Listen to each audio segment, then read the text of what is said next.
அதாவது சிறுபான்மை பெரும்பான்மை என்று பிரித்து பார்க்காதீங்க. நாட்டில் அப்படி இருக்கக்கூடாதுன்னு தான் அதிமுகவுடைய நிலைப்பாடு. ஜாதிக்கும் மதத்திற்கும் அப்பாற்பட்ட கட்சி அனைத்து இந்திய அண்ணா திராவிட முன்னேற்றக் கழகம். இதிலே சட்டமன்றத்துக்கு இந்த தேர்தல் இல்லை, இது நாடாளுமன்ற தேர்தல். நல்லா எண்ணி பாருங்க. 2019 நாடாளுமன்ற தேர்தல் நடந்தது. அப்போது சுமார் 22 சட்டமன்ற தொகுதி கிடைக்கிற இடைத்தேர்தல் நடந்தது. அதில் எல்லாமே திமுக போட்டிட்டுது, அண்ணா திமுக போட்டிட்டுது. அப்போ சூலூர்லேயும் போட்டிட்டோம். அப்போ திமுக இங்கே யார் நியூஸ் சொன்னாங்களே, கம்யூனிஸ்ட் தான் நாடாளுமன்றத்துக்கு. அப்போ நாடாளுமன்றத்துக்கு கம்யூனிஸ்ட் கட்சியை சேர்ந்தவர் நின்னார். அப்போ அவர் வெற்றி பெற்றார். இப்போ சூலூரில் சகோதரர் கந்தசாமி போட்டிட்டார். அந்த இடைத்தேர்தல் நாங்கள் வெற்றி பெற்றோம். இப்படி தமிழ்நாடு முழுவதும் 9 இடத்துல நாங்கள் வெற்றி பெற்றோம். சட்டமன்றத்தில், பாராளுமன்றத்தில் அவர்கள் வெற்றி பெற்றாங்க. ஆக இது தமிழ்நாட்டு மக்களை பொறுத்த வரைக்கும் நாடாளுமன்றத்துக்கு ஒரு மாதிரி வாக்களிக்கிறாங்க, சட்டமன்றத்துக்கு ஒரு மாதிரி வாக்களிக்கிறாங்க. இதுதான் நிலைப்பாடு. அதிமுகவினர் வந்து பாமகவுக்கு வந்து வாக்களிக்கணும் அப்படின்னு சொல்லி ராமதாஸ் கேட்டிருக்காரு. அது அவருடைய விருப்பம். எல்லாமே அவருடைய எல்லாமே அந்தந்த கட்சியுடைய தலைவருடைய விருப்பப்படி அவர்கள் கேட்குறாங்க.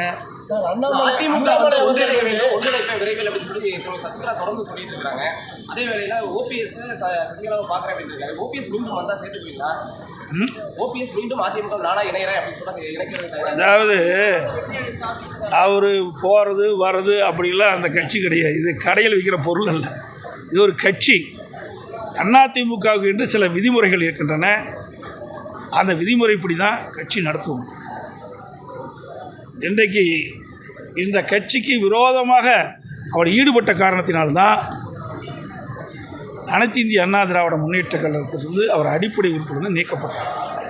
இது நானோ அல்லது அறிவிச்சவர் வேலுமணியை நீக்கல.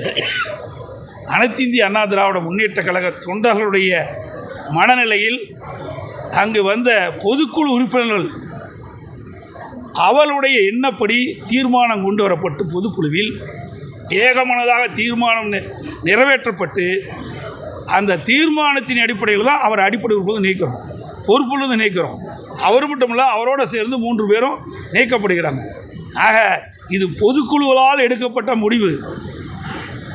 ஒட்டுமொத்த அனைத்து இந்திய அண்ணா திராவிட முன்னேற்ற கழக தொண்டனுடைய குரலை பொதுக்குழு உறுப்பினர் மூலமாக ஒழிக்கப்பட்டு பொதுக்குழு உறுப்பினர்கள் எடுத்த முடிவின்படி அவர்கள் அடிப்படை உறுப்பினர் நீக்கப்பட்டவர். அவர்கள் சேர்த்துக்கின்ற எண்ணம் ஒருபோதும் கிடையாது.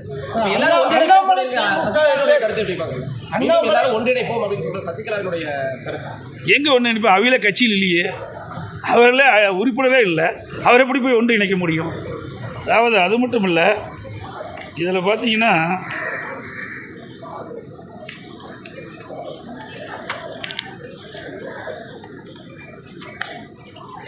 திருமதி சசிகலா அம்மா அவர்கள் 2021 சட்டமன்ற பொதுத் தேர்தலின் போது அவர்களாக வெளியிடப்பட்ட அறிக்கை எல்லா ஊடகத்திலையும் பத்திரிகையிலையும் வந்தது.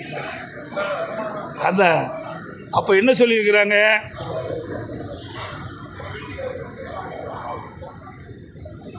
அம்மா அவர்கள் உயிருடன் இருந்தபோது எப்படி அவர் எண்ணத்தை செயல்படுத்துவதும் சகோதரியாக இருந்தவனும் அவர் மறைந்த பிறகும் அப்படித்தான் இருக்கின்றேன். நான் என்றும் பதவிக்காகவோ பட்டத்திற்காகவோ அதிகாரத்திற்காகவோ ஆசைப்பட்டதில்லை. புரட்சித் தலைவியின் அன்பு தொண்டர்களும் தமிழக மக்களும் நான் என்றென்றும் நன்றியுடனாக இருப்பேன். நான் அரசியலை விட்டு ஒதுங்கி இருந்து அம்மாவின் பொற்கால ஆட்சி அமைய நான் என்றும் தெய்வமாக வணங்கும் என் அக்கா புரட்சித் தலைவரிடம் எல்லாம் உள்ள இறைவனிடம் பிரார்த்தனை செய்து கொண்டே இருப்பேன். அப்பொழுதே அறிவிச்சிட்டாங்க. 2021 நான் பதவியில் இல்லைன்னு அறிவிச்சிட்டாங்க. அப்புறம் 3 ஆண்டு காலம் கழித்து இப்போ நான் ரீஎன்ட்ரிங்கிறாங்க. இது என்ன கம்பெனியா? கார்பரேட் கம்பெனியா? வேலைக்கு போயிட்டு மாதிரி இணைகிறதுக்கு? இது கட்சிங்க, நல்லா எண்ணி பார்க்க வேண்டும். ஆகவே உண்மையிலேயே அவர்களுக்கு மீண்டும் அனைத்து இந்திய அண்ணா திராவிட முன்னேற்ற கழக ஆட்சி தமிழகத்தில் ஏற்பட வேண்டும் என்று எண்ணினால், மனதார உளமாற எண்ணினால், எப்படி திருமதி ஜானகி அம்மையா அவர்கள் கட்சி 2ஆக பிளவுபட்ட போது அவர் அழகாக அறிக்கை வெளியிட்டார். மாண்புமிகு அம்மா அவர்கள்தான் இந்த கட்சி ஏற்று நடத்துவார்கள், அவளுக்கு நான் உறுதுணையாக இருப்பேன், அனைவரும் ஒருமித்த கருத்தோடு செயல்பட்டு மீண்டும் பொன்மனச்செம்மல் புரட்சித்தலைவர் எம்ஜிஆர் ஆட்சி அமைக்க வேண்டும் என்று சொன்னார். அந்த நற்பண்பும் இவரிடத்தில் இருப்போம் என்று நாங்கள் எதிர்பார்க்கின்றோம்.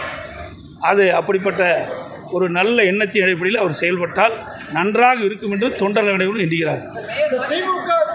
திமுக பாஜக தலைவர் அண்ணாமலை இடையே வந்து ஒரு ரகசிய உறவு இருக்கு அப்படிங்கிற மாதிரி ஒரு தகவல் வருது. திமுக அண்ணாமலை இடையே ரகசிய உறவு இருக்கு அப்படிங்கிற ஒரு தகவலும் பரவிட்டு அதை எப்படி பார்க்குறீங்க சார்? நீங்கள் அவரை கேட்டால் தான் தெரியும்.